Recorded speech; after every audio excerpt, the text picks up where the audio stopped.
I guess the reason that I picked the winter is because it's a lot harder to get out when it's dark and it's cold. And often when I'm running on ice and in snow, I'm running slower too, which means I'm out there longer.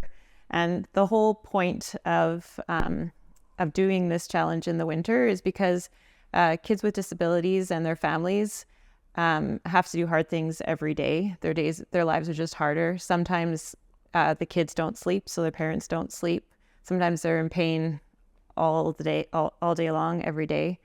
And they don't have a choice. They just have to keep on going. So I'm picking the winter specifically to raise awareness of that, and just so that maybe people can think when you're having your cup of coffee and you're nice, cozy, warm inside, that I'll be out there running, and these families will be out there trying their best to start their day. And maybe you have a little bit of money you can throw my way that'll help these kids be more comfortable or make life a little bit easier. Hello, I'm John Brink, and we are podcasting on the Brink from downtown Prince George. And for those watching us from around the world, Prince George is about 800 kilometers north of Vancouver.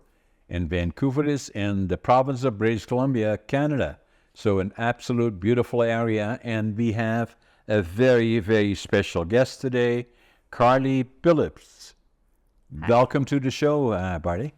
Thank you. Or Carley. So,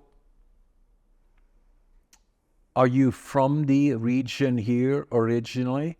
No, I'm originally from Vancouver. Vancouver, and then you moved to the Prince George area, or? Moved to Prince George in 2011. Okay. For work, basically. Yeah. And so you've been here about 12 years or so, and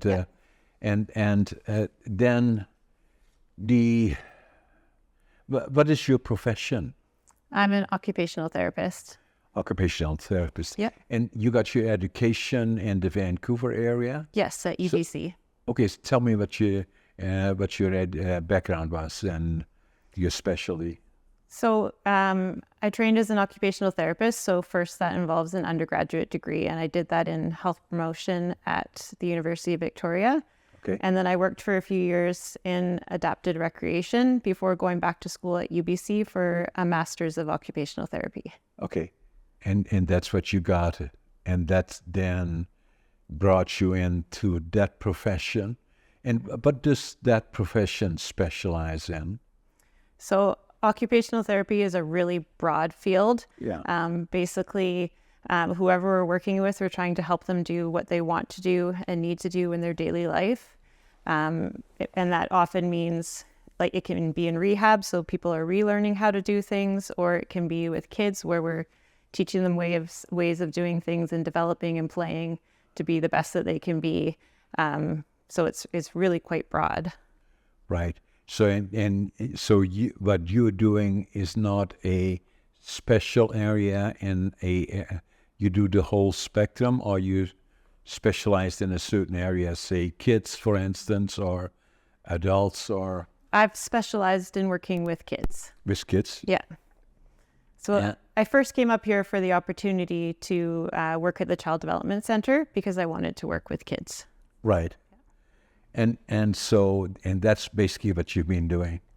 Is that an organized structure? Is that part of the schooling, or is it, clients come to you and they become part of your client group? So we do get some training in pediatrics when we're doing our occupational therapy training, but a lot of it is through field work.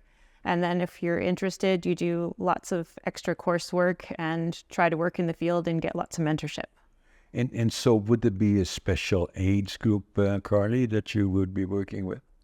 So I'm working with the school district now, so it's all school age. But when I was with the Child Development Center. Yeah, School District 57. Yes. And School District 57 is in our region, right? Yes. How many schools would be in there? I don't remember the exact amount. No, but 45 or something like that. That's a big area. Yeah. So you go as far as Vanderhoof, Fort St. James, and then further north, Mackenzie maybe, and Yeah, east and south. not Vanderhoof, but Mackenzie, McBride, Valemont. That's a big area. Yeah. Physically. Yes. Yeah. So so that's what you do, and then is there a structure to it in the sense that you assess every particular client, if you wish, individually? Well, in the school district, there's only 3 of us for all the schools. There used to only be 1, and we've slowly been getting more therapists. Wow. So we mostly work with the kids with the most complex physical disabilities. So kids that are physically dependent, they're in wheelchairs, often nonverbal, often using assistive technology to communicate, and training the education assistants on how to safely transfer them and get them involved in the curriculum. Yeah. So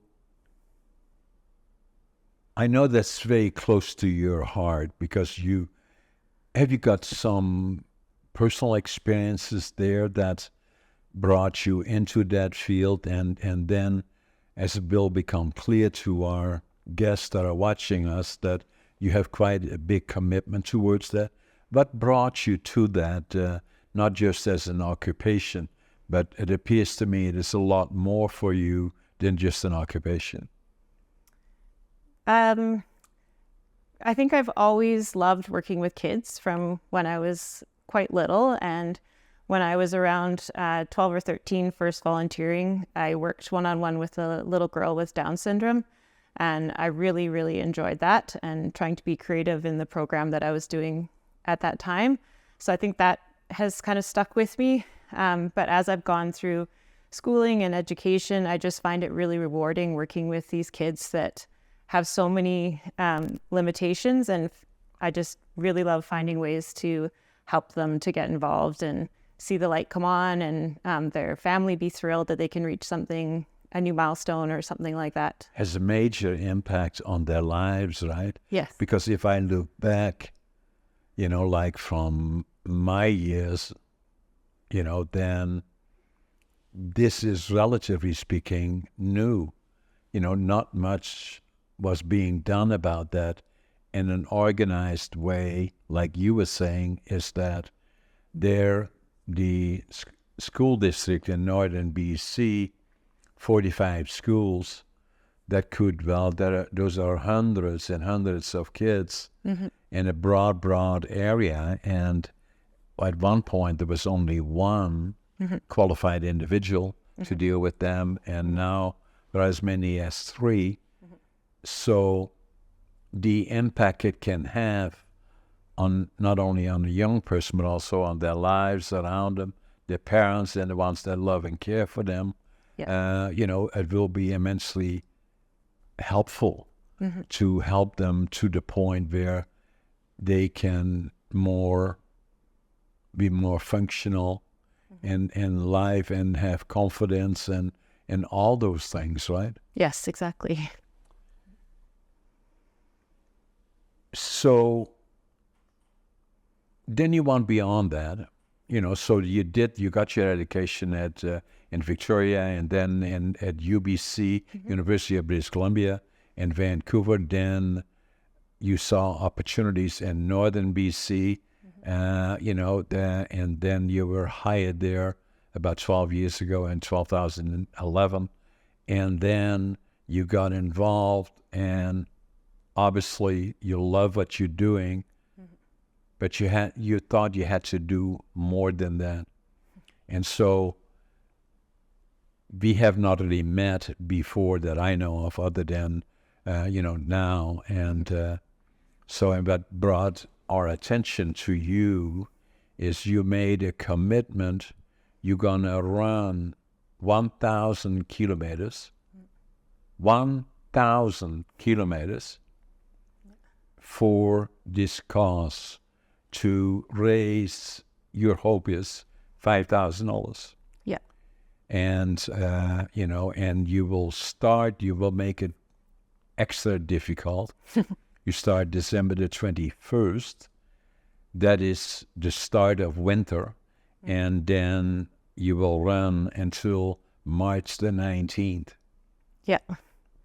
For the whole winter. for the whole winter. Yeah. How do you do that other than the obvious? You are very fit, obviously. You love to run, I presume. Yeah. And then, so where do you start and where do you end? So you have it all planned, I'm sure. Yeah. And then you have a support crew person with you so how do you go about that? Because this is just not easy stuff. This is a long, long run. Yeah. An amazing undertaking to raise $5,000. And the money will be donated to Variety Children's Charity. Variety BC, which is an organization that is into fundraising, has been for a long time, and does amazing jobs. And but in a general sense, not only for kids, but this one in particular is for kids. Yeah. And correct me if I'm right, it will be donated to or used in the northern region. Yeah. So the northern region defined, I just want to make people understand what it means to you. Is that the school district area or beyond that? I'd say beyond that, so out to Fort St. John and out west as well. Yeah. So then again, for the guests that are watching us from around the world, BC is a beautiful province. It is big. Prince George is physically in the center of BC, and it's 800 kilometers north of Vancouver. And then we have another 800 kilometers further north to the Yukon Territory, 800 kilometers west, 800 kilometers east. And if you were with us here and we would look around, we see nature all in very, very close proximity. We probably have 100 lakes here in less than an hour from around us. We can see caribou, we see deer, we see foxes, we see black bears, the odd grizzly bear, and they are all part of our environment here. It is the most beautiful place on earth, in my opinion. And then, so that's where you chose to make your career and committed to not only do the things that you do, which are already a challenge, but you want beyond that. And saying that, it appears to me is saying that you thinking, how can I make it even more difficult? So let's do it at the most difficult period of the winter, because that's when the winter is here. Normally we have fair amount of snow. Not yet. It's amazing. I've never seen anything like this. I've been here for 60 years, and I've seen 30 below, 40 below zero as something that is not out of the ordinary. The likelihood is you will encounter that, 20 below at least, and you will probably see 2 feet of snow with it. All those things you will encounter in your challenge, and I know you're very, very well aware of that, but you're totally committed to doing that. Yeah. And so how did this all come to you? Why did you feel the need to do this, fundraiser? So when I was working at the Child Development Center, I worked with a lot of different kids and increasingly worked with those who needed complex medical equipment, and was involved in helping to write letters to justify funding for this equipment. And what I found is that the process for a child to get even a wheelchair can sometimes take 6 months to a year. Oh my. A therapist will say this child needs a wheelchair, and then you have to apply to the government for funding.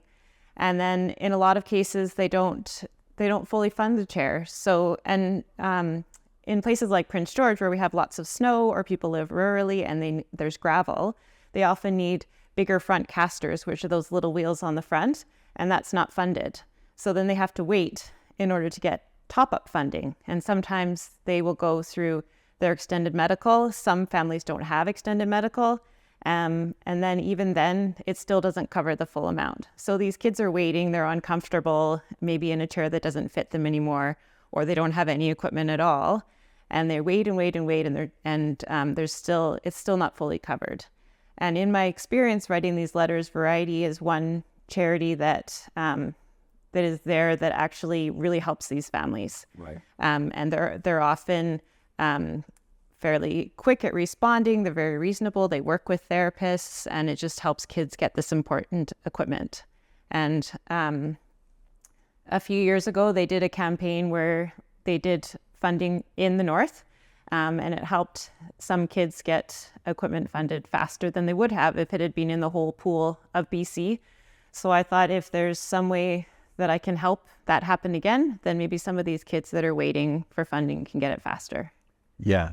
And so when did you make so now what came to mind for those and reasons, now you say, I'm going to do a fundraiser.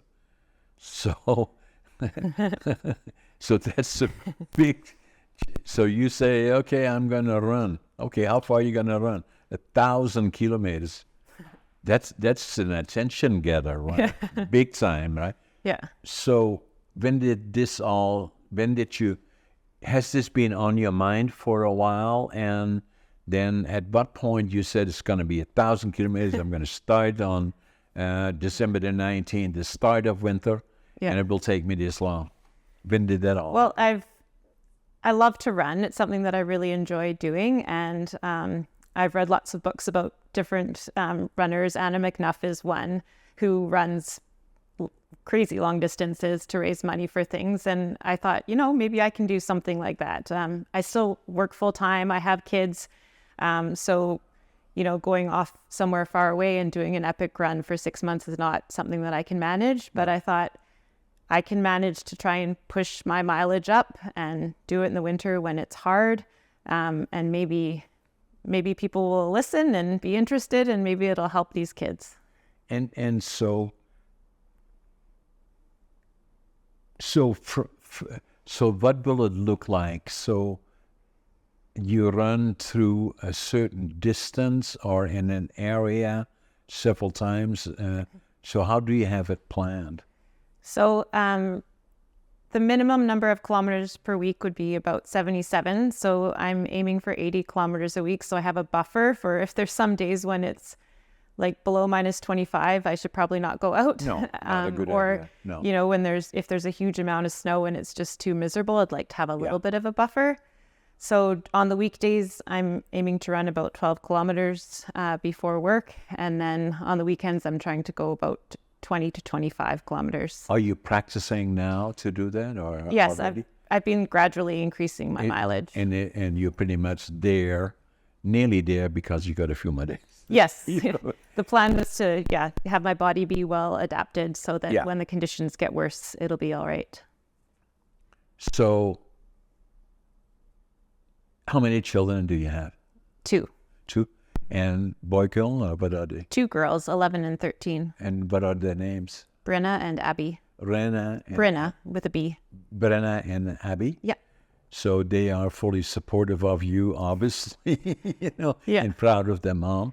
Yeah. And your husband's name is? Mike. Mike? Hmm? And is he running with you? No. No, I'm just yeah. So they're used to me. I get up really early and run before everybody else wakes up. So but so as it goes, for all these challenges that we have, and that makes us uniquely stand out from most people would not do this, that in order to be successful, you have to have the support of your family. Yes. And obviously you do have that. Yeah. And, and then the other part about it is, have you got a website or anything like that right now that in regards to the For the fundraiser, yeah, there's a fundraising page on justgiving.com. Justgiving.com. Yep. .com. And then it's /campaign/winter run challenge. Okay, so just running. Justgiving.com. And then? /campaign/winter run challenge. Okay, for our guests to make sure that they have it down. Have you already started fundraising or? Yes, I've started spreading the word about it with friends and family.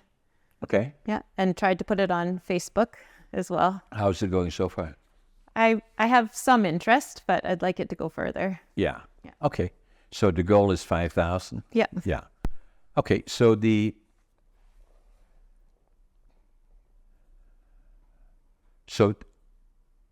interesting challenge, and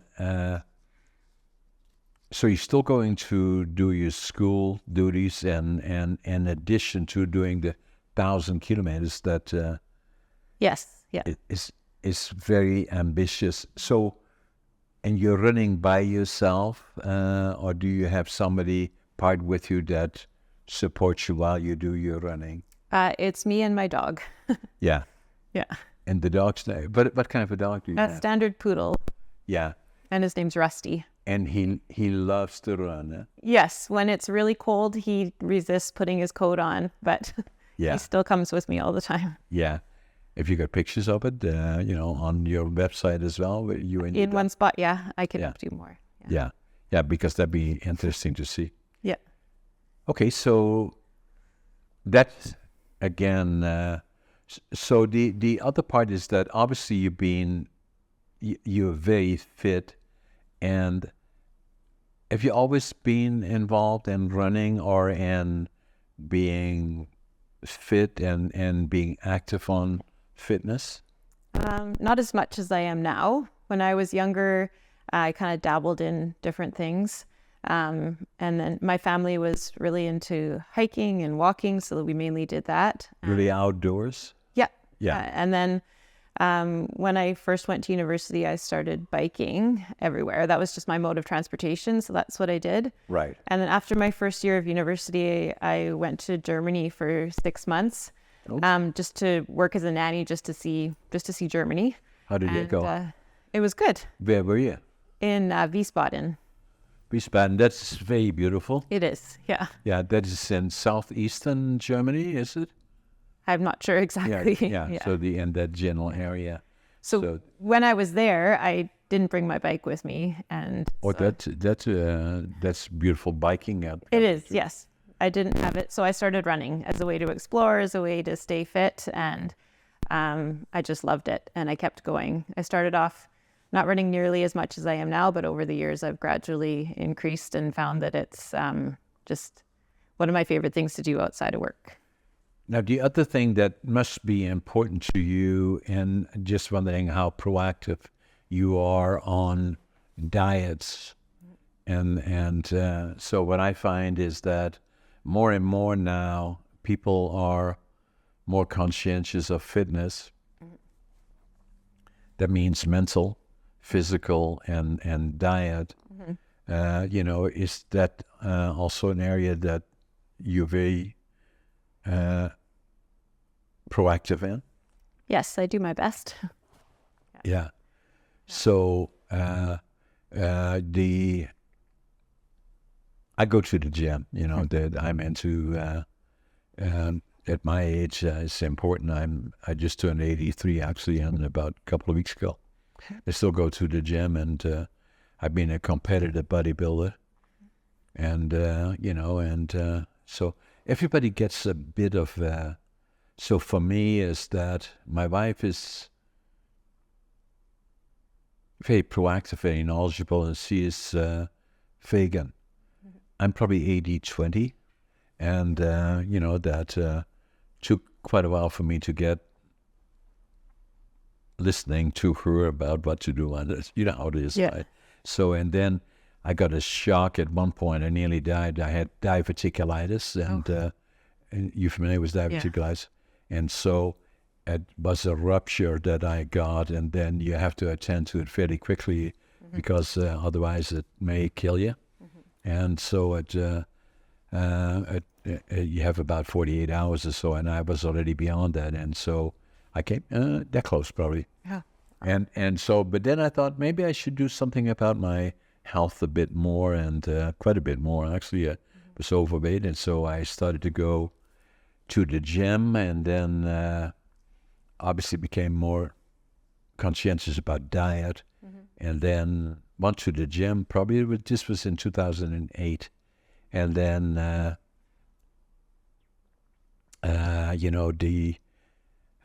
went to the gym for about 6-7 years with a trainer, because for me it always helps when I have to go and I have an appointment. Yeah. And so I've been very, very lucky at a number of different trainers, but they were all very good, and then I'm dedicated. Once I make a commitment, then I have the appointments. Then otherwise, we just like everybody else, New Year's Eve comes, and okay, there come the commitments. One of the things I'm going to go to the gym tomorrow. I'm going to go buy a membership, and then after 2 weeks, there are 100 reasons as to why you can't go, right? And so, but I had a trainer, so I did that, and then I felt I was overweight, and the gyms are intimidating places, because a lot of times initially when I would go there on myself, then I don't even know how to sit on the equipment. I always have the feeling that everybody's watching me and say, "What is he doing here?" Which is not the case. Yeah, but it was people being just feel like that. self-conscious, right? Yeah. So I did that for about 7-8 years or so, and then one day somebody said to me, "Have you ever thought about competing?" Said, "Me?" So, and then the more I thought about, that gives me a goal, right? So, and then I started working more towards competing, and then in 2017 and in 2018 I competed both Northern BC, then provincial, and then qualified for the nationals and the Arnold. And so and I was well into my 70s then, and then obviously COVID came, and then everything kind of went, because of COVID you couldn't do certain things, and then now I'm starting to do it again, and I want to do it again, compete again in 24 next year, hopefully, and then being 84 years old, I'm into a category all of my own, I guess. The last time I was competing with people that are in the master class, that were 55 years or older, and and I was by far the oldest one there. So, but anyway, it still worked for me, and I like to do it, and so the gym became part of my life. Then the other part became part of my life is being more conscientious of diet, and my wife is very conscientious of diet. And then the other thing that I'm doing, as you likely know, I'm writing some books. Have you seen my books before? Yes, I have. Have you got them all? Just the first one. Oh, the first one. I'm going to get you some other ones too. Anyway, so I'm writing books. The first one that I did is Against All Odds. Writing books is not easy, I'm sure it's not. It's just enough for me. I grew up in Northern Holland, and I grew up speaking a diet and not High Dutch, but rather in Northern Holland we speak a different dialect, and so I acquired the Dutch language. And then after I barely was able to do that, then I went to Canada when I was 23 and ended up in Prince George. I had to learn to speak English because I couldn't speak English when I came here. And then obviously when I started as a cleaner man, and I had $25.47 when I came off the bus, and then went through. This is the land of opportunity. There is no better place in the world other than what we have here. And I usually speak about it. I mentioned that many times because with my friends that have always been here don't always fully appreciate that. And I keep reminding them, and I keep reminding ourselves that how fortunate we are. So And then this building a company, went through all the ups and downs, and so people said to me, "You should write a book about it," and so it took me 80 years to live it, 20 years to think about it, and then 2 years to write it. And the book, as you know from this one, if you have this one, it's not about how successful John is. It's more about all the challenges along the way. Yeah. And then the other one that I did is that, don't you have this one? Not yet. Or we'll get it. Then Yeah. I'll sign it for you. Have you got a signed copy of that one? I don't think it's signed. Oh yeah, I'm gonna get you another one now. I can sign them on for you. Thank you. Anyway, so the other thing that I was not very overly successful in school. I failed grade 3 and I failed grade 7 3 times, and then I became a laborer, and I'm proud of that now. But then it was kind of looked down on it a little bit, and and I failed. I kind of felt I had failed, and so and then the other part was that I was born during the Second World War. We were liberated by the Canadians April the 12th, 1945. And I always wanted to go to the land of my heroes, Canada. And then, my challenges in school, I was a slow learner and had attention issues. And then I walked into a bookstore here, and it was in January of 1997. And I opened a book. I still don't know why I did it, and the store is still here. And, books on third or fourth. And I opened the book and driven to distraction. And it talked about ADHD. And I thought, oh my God, that's me. and so I bought the book and I wrote in Dutch. And now I finally know who I am. Yeah. And so by then there was still stigma around that. Mm-hmm. I believe today it's a superpower. And, so for, that was in 1997. I was 57 years old. It took me 5 years before I went to my doc, who was a personal friend of ours, and delivered our 2 daughters. And, so he said, "Why are you here?" I said, "I think I got ADHD." And so we looked at it and did our research on it. And yeah, I do, and I'm proud of it. And then for a long time, I didn't really talk about it because of the stigma attached. And then I'm building companies, and I go to the banks and I want to borrow money. And then, I give them a proposal for doing that and saying, okay, I have to tell you one more thing. I have a mental problem. They call it ADHD. And they say, "Have a nice day." I wouldn't say that, but I have ADHD. But it was then interpreted as somewhat of a stigma. Yeah. So then the other part that I felt about it, I had to write about it. Mm-hmm. I speak about it. I do a fair amount of presenting, and then I felt I had to speak about it, not only but also write about it. So I wrote this book, ADHD Unlocked, and that then initially it was thought that it applies to about 8% of the population, male and female. I believe, and experts now believe that it's likely more, 20% or more. Yeah.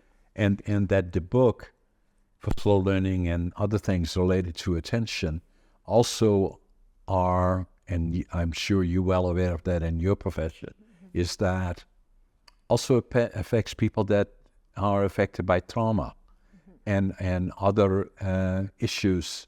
And then the other part that I say is that I wrote the book in such a way that it is written by somebody with an ADHD mind like mine. You can start a book anywhere and then go either one way or the other way, but so that that's what it's meant to be. And then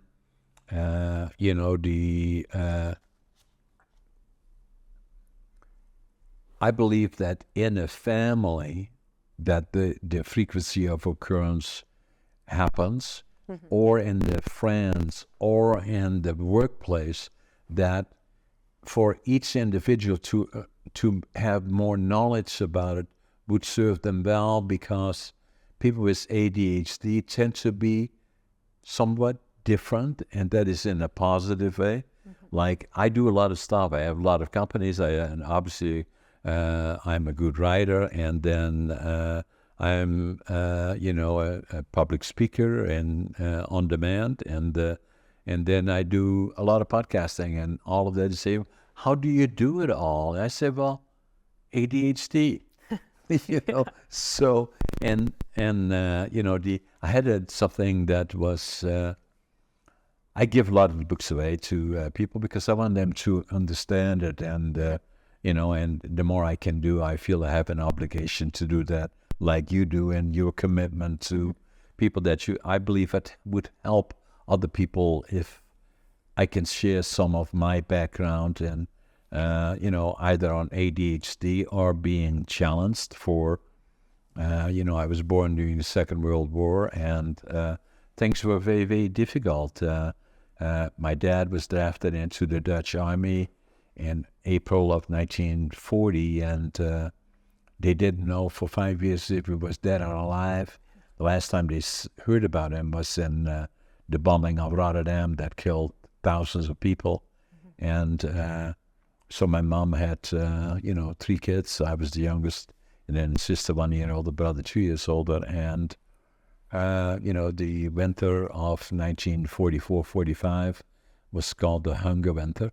There was no food because the Germans then had cut off all the food supply to the regions. And it was the coldest winter on record. So I still remember the feeling of hunger, and that stayed with me even from that when I was around 4 to 5 years old. Yeah. The cold. And then the other part is that every day we had bombers flying overhead that were bombing Germany, and in the middle of the night, what we would do, stand outside on the deck behind the house, and so we, not to watch them, but my mother would feel safer being outside the house rather than in the house, and in the distance you could see cities burning, and so that kind of stayed with me in terms of PTSD. And then the other one, fear of losing that only one parent that we had, is the NHL. Yeah. And I got counseling for that actually when I was 50, well over 50. Very emotional, so so that's kind of why I wrote this one. And then the other one that I did is that I will give you a copy of this one too, is finding your passion, living the dream. And I know so many young people in particular, and I did a presentation at Duchess Park here a couple of weeks ago, I think, but about 62 kids, and it gives an opportunity for me to give everybody a book. And so I brought 60 books with me, finding your passion, living the dream. And then so many people in particular feel that, you say, so what do you plan to do? I say, I don't know. I don't know what to do. It's so important that you make the right choices. It's saying the more you find out about different professions, even if you're young, call a company and ask them if you can kind of talk to them and look at them. And lots of company owners or people are quite willing to help you in getting to know the different professions, right? Yeah. And, I saw something on the U.S. television that they said that 70% of the people that work don't like the job. Yeah. And then 75% of the ones that don't like the jobs are looking for another job. Oh, wow. And I said, that is so unfortunate. So what I say in this book, Finding Your Passion, Living the Dream, is that if you're not happy with the choices that you make, change. You say, well, I can't do it because of this, that, and the other thing. Well, you're not doing anybody a favor around your circle because you're not happy. That will affect everybody around you. And then even if you find some hobbies or some other place, because it is so important to like what you're doing, like you are, and then the question would be, okay, hey, John, how about you? Do you like your job? Yes. And are you living the dream? Absolutely. Usually I get up at 5:30 in the morning, and I always think I'm late, and I always make my bed, and I'm always in a hurry. And if today is a bad day, I'll swear it's a sunshine tomorrow and a better day tomorrow. Yeah. And it makes the world much better, right? I think people have to be willing to take chances to go after what they really want. Yeah. You have to kind of put yourself out there. Exactly. Yeah. So the other book that I'm working on right now is that it's coming out next July. It is Living Young, Dying Old. And what is it about? It's about lifestyle and choices that you make from in early days, but by the time that you're 35, 40, then you should already start looking at, make sure that, there you have this precious body that you have from nature, extremely forgiving, but it only goes so far for abuse, and then there will be problems that will limit the things that you can do as you get older. And so many people, even in their 40s or 50s, they say, well, I can't do that anymore. I'm too old now. And this is not possible. That's not possible. And the best for me is to lay on the couch and watch TV, so, and it doesn't you don't have to be a runner like you that does 1,000 kilometers or whatever amount of kilometers, or like me that wants to be, high, and I am the oldest competitive bodybuilder in North America. You don't have to go or be an Olympian. Yeah. All you have to do is be active half an hour a day, and then be careful about your diet, and then become knowledgeable, because all that information is now available to us on Google. What about diets, and what about, so the amazing thing is that we have a place in North Sanitz, although during the week I'm in Prince George, and then I go to North Sanitz just to get away from the mill. For 30 years I work 24/7, and I have to remove myself from here, not to do that, and kind of relax a bit more, or focus on other things that I do. And so my wife is big and very conscientious about diet and what she does, and knowledge about medicine and things that you, being very proactive in terms of not relying, with all due respect to our dogs, but becoming knowledgeable and knowledgeable about your body and what you should be doing. So I do all the shopping, can you believe it? I do. And she doesn't tell me what to do. I know, but if I go into the store, I stay in the outside of the store, not in the aisles. Those are all the, the foods that are, not the types that we use a lot. And more processed. Correct. And so the book is Living Young, Dying Old, is that, that even for me at 83 now, that I want to make sure that, I stay fit, I'm healthy, I'm aware of, going to the gym to me is not just for being a bodybuilder and compete, but just simply it motivates me in doing that. It's part of my day. As you know, I feel good after I go through that, and actually the plan is I want to, be careful and kind of live till I'm about 120. Sounds good. So all those things are important, so let's talk a little bit more about you then, in terms of, so that's now what you're doing. That's then your career, and this, you're going to start and on December the 19th. And so what else do you plan to do? Is you're going to be very proactive on your website. This will give you, our website will give you, our podcast will give you a lot of exposure. Yeah, I hope so. Yeah, but else can you tell them that you want them to know that is important in your mind? Um, I guess the reason that I picked the winter is because it's a lot harder to get out when it's dark and it's cold. And often when I'm running on ice and in snow, I'm running slower too, which means I'm out there longer. And the whole point of doing this challenge in the winter is because kids with disabilities and their families have to do hard things every day. Their lives are just harder. Sometimes the kids don't sleep, so their parents don't sleep. Sometimes they're in pain all day long, every day.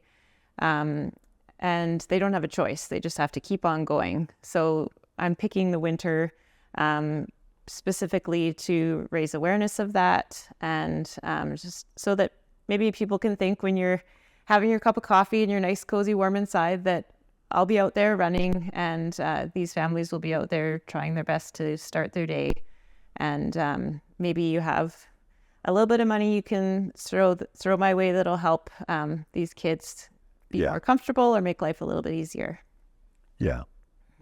Yeah. So that, and that's exactly what you were saying, is that a lot of people that have children that are challenged, that is all part of their lives as well.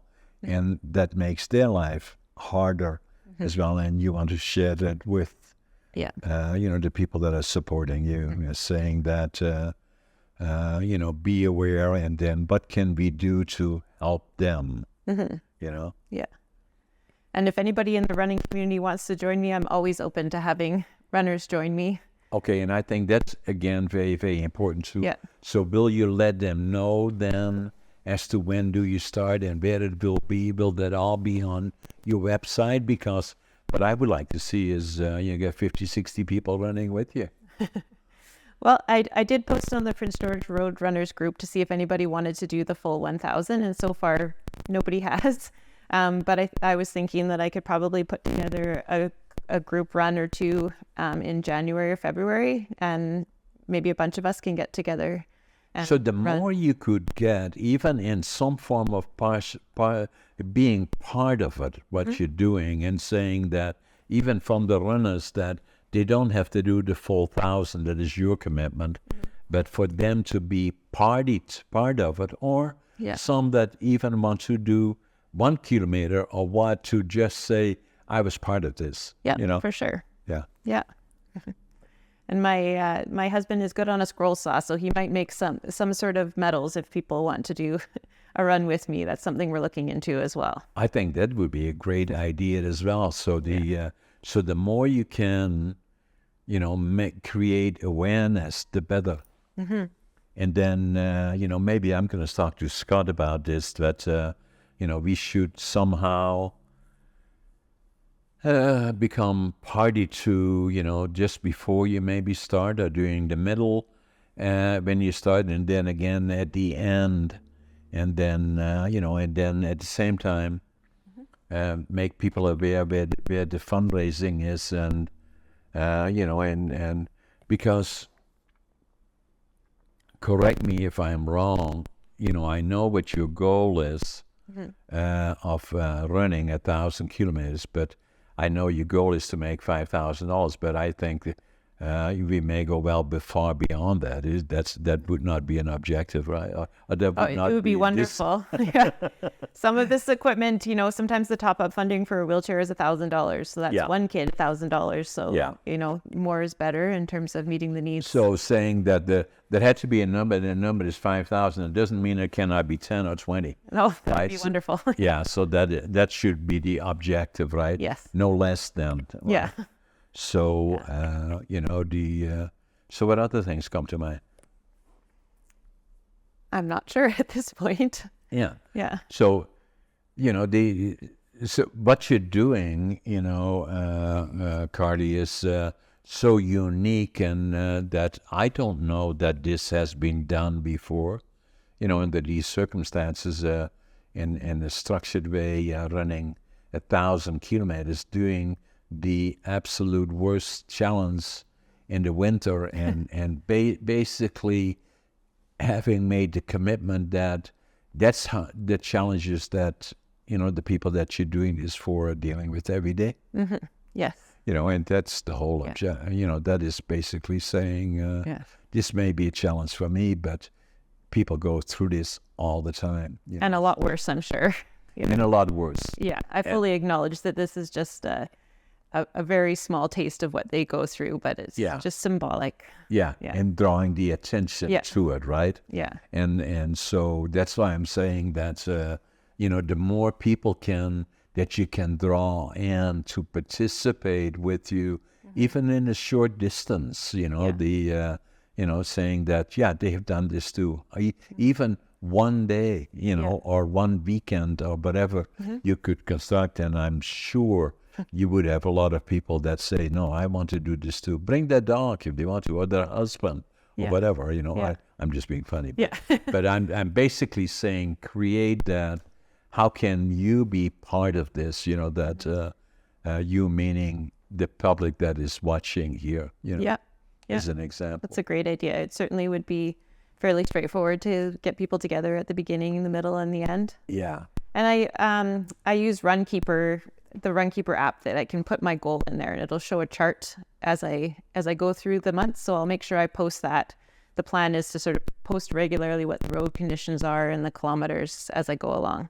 Would that be on your website then? And I'm not sure if it can go on the Just Giving website. I have to talk to Variety because they made that one, but on Facebook it can for sure. Oh yeah, Facebook. Yeah. So or Instagram. Or Instagram or some other website that can follow you. And the more they can follow you, the more they are part of it, the more people want to be part of it, right? Yeah. So unfortunately, I'm not that great at Facebook and Instagram and things like that. So I need help to sort of figure out how to spread the word. I'm sure that we will find you some people that can help you with it. That would be great. Yeah. Yeah. So because that's all part of success, right? Yeah. So where we are now then is that you are getting ready for it. Your daughter's very excited about it, what mom is going to do here. Obviously they fully understand what you're doing and why, right? Yeah, I think so. They're pretty used to me getting out early in the morning and on weekends, just not being around until mid-morning. So it doesn't feel that different to them, but I think they're excited about it, and they know that I'm really passionate about the cause. Yeah. Yeah. And then, and then obviously your husband is very supportive too. I think it would be a good idea to have a medal of some sort or something, that acknowledges that other people that were party to it. Yeah. And then, pushing up the fundraising would be important. So,